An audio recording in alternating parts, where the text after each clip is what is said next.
फिर जब समझ में आता है कि करने के लिए कुछ है नहीं, भी कुछ करने में कुछ है नहीं मतलब, तो भी मन को कुछ ना कुछ चीज़ चाहिए रहता है।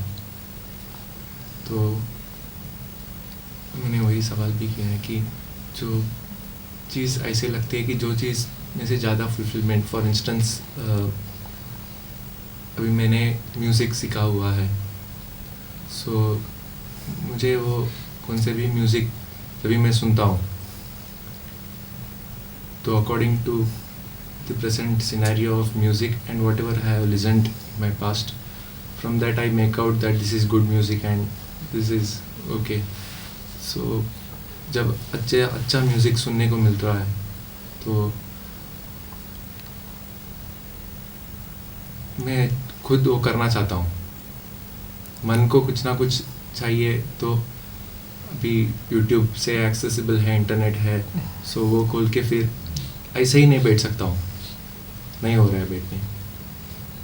अगर थोड़ी देर भी बैठ जाऊँ तो उसके बाद ऐसा लगता है कि अब चलो थोड़ा म्यूज़िक सुन लेते हैं। पर उसमें एक वो एक्सपेक्टेशन टाइम रहता है कि चलो सुन लेते हैं, नहीं होता है मन को कि रहने। ऐसा क्यों होता है?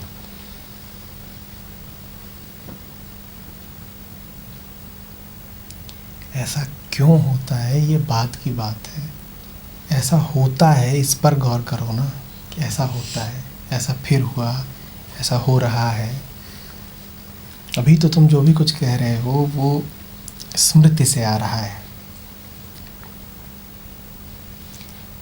जब हुआ तब जाना क्या।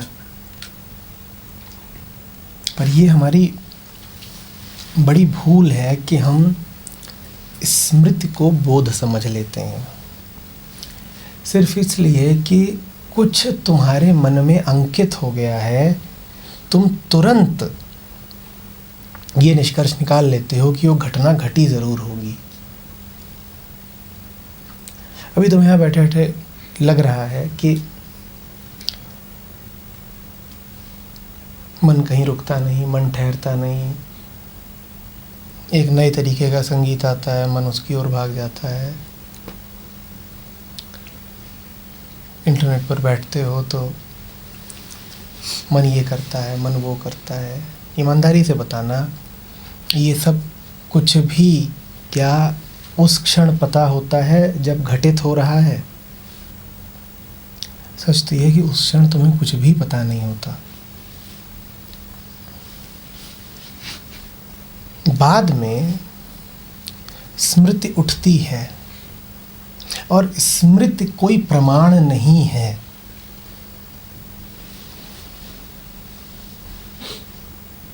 तुम्हारे मस्तिष्क के साथ कुछ रासायनिक खिलवाड़ करके उसमें से स्मृतियां हटाई भी जा सकती हैं और विचित्र स्मृतियां डाली भी जा सकती हैं। स्मृति किसी चीज़ का कोई प्रमाण नहीं है। मिले होगे तुम ऐसे लोगों से जो दावा करते रहते हैं कि मैंने तो सुना था, मैंने तो देखा था, और तुम वहीं मौजूद थे, और तुम कह रहे हो कि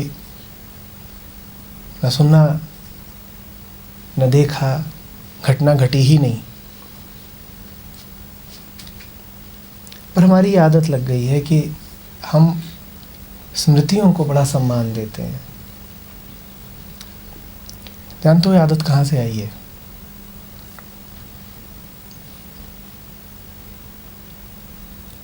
इसकी छानबीन करते हैं। तुम में से कोई ऐसा है जिसे ये याद हो कि वो पैदा हुआ? बोलो जल्दी, बोलो। तुम हो, ये भावना तुम में बहुत गहरी है। अगर तुम हो तो तुम्हें पैदा भी होना चाहिए। किसी को अपने पैदा होने का बोध है? पैदा होने के बहुत बहुत बहुत समय बाद किसी ने तुम्हें बताया कि तुम पैदा हुए थे। तुम्हें कैसे पता कि तुम पैदा हुए थे? ये बात अभी तुम्हें बड़ी अजीब लगेगी। तुम्हें लगा कि पैदा तो देखिए हुए ही थे, सब बच्चे पैदा होते हैं, वैसे ही हम पैदा हुए थे। पर ठीक ठीक बताओ, तुम्हें कैसे पता? कोई अपनी मौत देखता है खुद? पर तुम्हें मरने का भी पक्का है कि मरोगे, तुम्हें कैसे पता है? न तुम्हें अपने पैदा होने का पता है, न तुम्हें अपने मरने का पता है, तो तुम्हें यह भी कैसे पता है कि तुम हो? तुम देख रहे हो कि तुम पूर्णतया सुनी सुनाई बात पर चल रहे हो। सुनी सुनाई बात क्या? जो अभी की ना हो, जो तुम्हारी ना हो, जो कहीं और से आ रही हो, उसी को स्मृति भी कहते हैं। हम जो अपने आप को जानते हैं वो भी मात्र एक स्मृति ही है। हम क्या हैं वास्तव में, हम ये बिल्कुल भी नहीं जानते।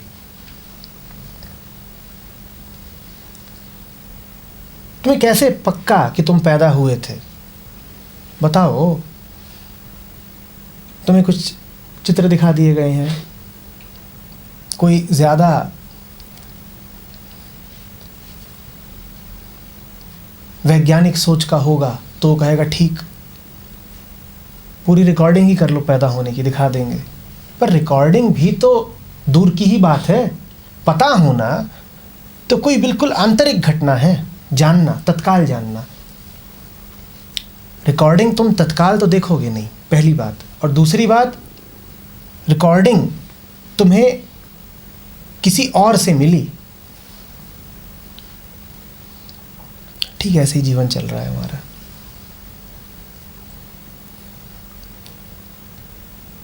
सब कुछ ही बाहरी है, सब कुछ ही नकली है।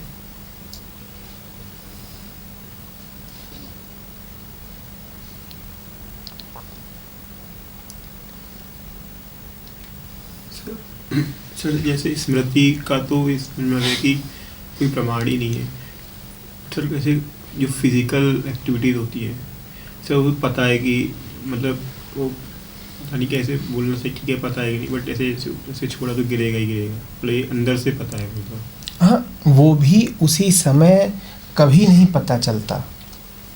उसी समय का मतलब समझ रहे हैं? तत्काल। आप एक गेंद लेते हैं, उसे आप छोड़ते हैं, वो गिर रही है। क्या जो हो रहा है उसमें समय साझी नहीं है? क्या वास्तव में आपको गेंद की स्थिति का, सिर्फ चलायमान गेंद ही नहीं, स्थिर गेंद की स्थिति का भी उसी समय पता चल सकता है? वहाँ भी समय बीच में है। जहाँ समय बीच में है उसे ही तो स्मृति कहते हैं। आप जो कुछ भी दुनिया में देख रहे हैं उसमें बीच में मन और समय बैठे हुए हैं। इसी कारण उस जानने को जानना कहा नहीं जा सकता। तत्काल जो है वो समय से बाहर का है। तत्काल जो है वो इसीलिए आपको विचार द्वारा समझ में नहीं आएगा। और यदि आप ऐसे हैं जिसे विचार से ही समझ में आता है, जिसे निष्कर्ष से ही समझ में आता है, तो आपका पूरा जीवन सिर्फ छवियों में, स्मृतियों में ही बीतेगा। सर एक और चीज़, जैसे शरीर में जैसे पता है कि छत से गिर गए तो मरेंगे, ये पता है। तो मतलब जैसे मान लो कोई सिचुएशन ऐसी आती है कि जिसमें डिफेंस करना पड़ता है, तो अपने आप मतलब उसी क्षण हो जाता है सर। वो क्या है सर? जैसे मान लो अचानक से आग लग गया तो पता है कि तुरंत वहाँ से उठना है। क्या नहीं शरीर ये जानता कि उसे किसी क्षण पर क्या करना है?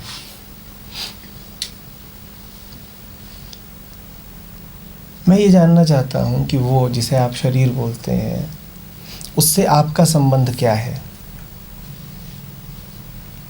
बताया गया। और आपकी जिम्मेदारी क्या है उसके प्रति।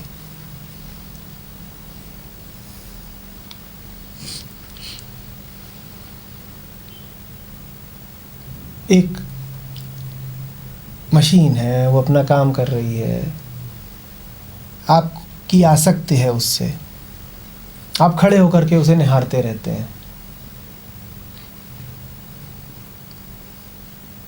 आप खड़े उसे चूम रहे हैं, चाट रहे हैं, आपने उसे कोई नाम दे दिया है, आप उसकी तस्वीरें उतार रहे हैं, आप उसकी साज सज्जा कर रहे हैं। आपने शरीर से जो संबंध बैठा रखा है, क्या वास्तव में उसकी ज़रूरत है? कुछ भी क्या ऐसा है जो शरीर नहीं जानता? यही बात फिर मैं मन के लिए कहूँगा। शरीर और मन एक ही है। जब ज़रा मोटा मोटा दिखाई दे तो शरीर कहते हैं, जब ज़रा झीना झीना दिखाई दे तो मन कहते हैं।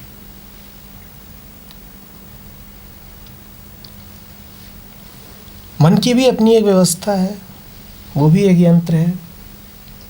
वहाँ आपकी ज़रूरत क्या है?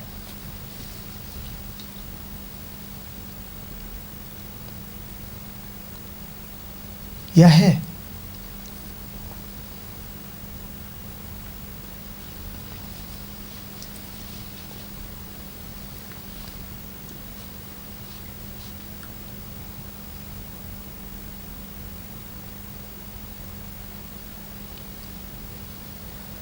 सर जैसे कभी कभार ऐसा होता है कि हम गाड़ी में बैठे होते हैं और ऊपर एक ब्रिज होता है, तो गाड़ी जब ब्रिज से निकलती है तो हम भी गर्दन अपनी झुका लेते हैं।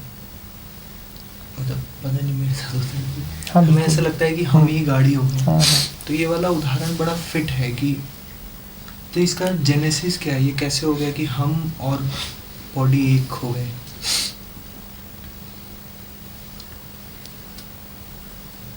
ये कैसे हुआ ये मत पूछो। इसलिए नहीं कि इसका कोई उत्तर नहीं है, बल्कि इसलिए क्योंकि अगर तुम्हें ये नहीं पता तो तुम अंधेरे में हो, और जो अंधेरे में है उसे ये बात समझाई नहीं जा सकती।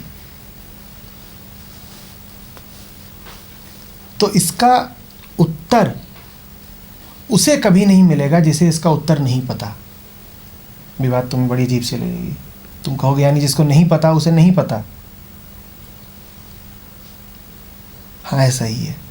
जब तक तुम वो बने रहोगे जिसे नहीं पता और जिसे जानना है और जो सवाल पूछ रहा है, तुम्हें कभी उत्तर नहीं मिलेगा। समझना, जब तक तुम्हारे मन में ये प्रश्न है तुम्हें इसका उत्तर नहीं मिल सकता। उत्तर कब मिलता है? जब ये प्रश्न ही नहीं होता। सिर्फ उन प्रश्नों के समाधान मिलते हैं जो तुमने कभी पूछे नहीं होते। जो प्रश्न तुम पूछ रहे हो उसका हर उत्तर नाकाफी होगा, उसका कोई उत्तर आखिरी नहीं होगा। आखिरी उत्तर को समाधान कहते हैं, वो तुम्हें नहीं मिलेगा। तो ये पूछो मत, जान जाओगे। कौन जानेगा? वो नहीं जिसकी सवाल में उत्सुकता रहती है। कोई और जानेगा जो जानता ही है और जानने के कारण सवाल पूछता नहीं। उसे इतना पता है कि उसे सवाल पूछने नहीं। क्या उसका पता होना वैसा ही है जैसा तुम्हारा पता होना? तुम कहते हो कि तुम्हें पता है जब कुछ तुम्हारी स्मृति में अंकित होता है। मैं तुमसे पूछूं कि क्या तुम राघव जी के घर का पता जानते हो, तो तुम तुरंत जाओगे और अपनी स्मृति को टटोलोगे। वहाँ तुम ढूंढोगे राघव राघव राघव राघव राघव। तुम्हें मिल गया तो तुम कहोगे मुझे पता है। तुम्हें राघव ना मिला तो तुम कहोगे मुझे नहीं पता है। मैं जिस जानने की बात कर रहा हूँ वो स्मृति संबंधित नहीं है, वो कुछ और है।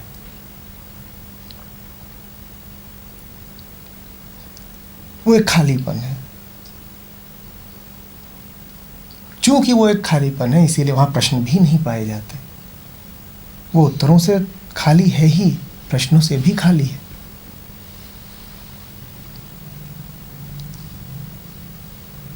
तो जो जानता है, जिसे शास्त्र ज्ञानी कहते हैं, उसे तुम कोई सवाल पूछोगे तो ऐसा नहीं कि वो तुमको कोई बहुत विधियुक्त तर्कयुक्त उत्तर दे पाएगा। बस इतना ही होगा कि तुम्हारा सवाल कभी उसका सवाल नहीं बनेगा।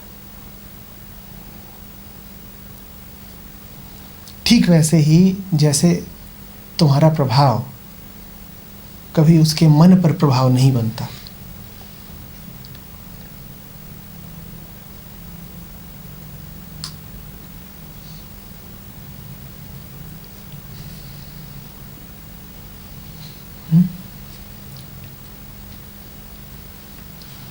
कहाँ से आया ये छोड़ो, खत्म हो सकता है या नहीं इस पर गौर करो।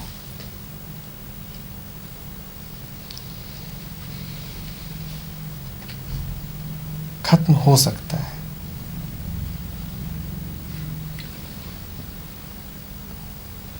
सर गुलामी मतलब यही है कि जब कुछ एक्शन कर रहे हो उस टाइम पे वो इमेजिनेशन हावी है उस एक्शन को।